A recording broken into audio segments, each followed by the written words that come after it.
सर्वांना जय सेवा.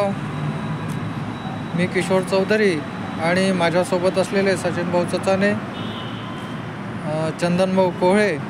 आमरण उपोषणाचा आज दुसरा दिवस संपन्न होत आहे आणि संविधान चौकामध्ये आज आम्ही आपला ठिय्या मांडून बसलेलो आहे. आरक्षणाची लढाई खूप मोठी आहे मित्रांनो. यामध्ये आम्ही 3 लोक पुरणार नाही. आमच्या मागे आमचा समाज असणं गरजेचं आहे. समाजाचा जर इतिहास पाहतो म्हटलं तर तुमच्यासमोर प्रत्यक्ष रूपे मराठा समाजाचं हे जे स्वरूप जे आहे ते जरांगा पाटलाला पाहून आरक्षण नाही मिळालं, तर जरांगे पाटलाच्या मागं असलेला त्यांचा समाज पाहून त्यांना आरक्षण मिळालेलं आहे. आणि त्यासाठी तुम्हाला या संविधान चौक नागपूर या ठिकाणी येणं गरजेचं आहे.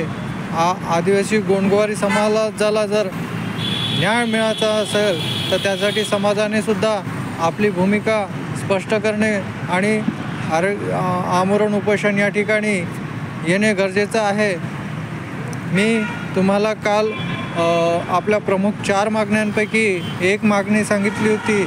आज जे दुसरी मागणी आहे ते दिनांक 24 एप्रिल 1985च्या मार्गदर्शन सूचनात्मक जेरामधून नमूद गोंडगोवारी जमातीबाबतची चुकीची माहिती माननीय सुप्रीम न्यायालयाच्या नमूद केलेल्या निकालपत्रातील people of India survey volume number 3 the scheduled tribe by KS Singh anthropological survey of India para number 83 मधून नमूद जी गोवारी जमात वाघोबा नागोबा ढालपूजा करतात, ज्यांचा जमाती प्रमुख शेंड्या आहे आणि जन्म विवाह मृत्यू संस्कार विविध पद्धती आहेत त्यांचीच भारत सरकारच्या अनुसूचित जमातीच्या यादीमध्ये गोंडगोवारी म्हणून नोंद झालेली आहे. त्यामुळे माननीय सर्वोच्च न्यायालयाच्या निर्णयानुसार गोंडगोवारी जमातीची माहिती दुरुस्त करण्यात यावी, ही आमची प्रमुख दुसरी मागणी आहे.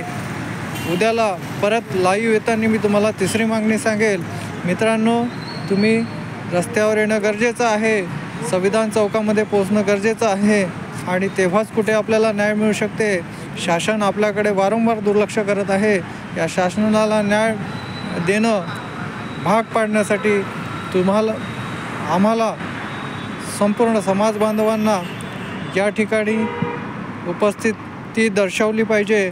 यासाठी मी परत तुम्हाला नम्र विनंती करतो की नागपूर 0 मैल 114 आदिवासी बांधवांच्या स्मारकाला विनम्र अभिवादन करून आपलं संविधान चौक या ठिकाणी आपली भेट देणं गरजेचं आहे.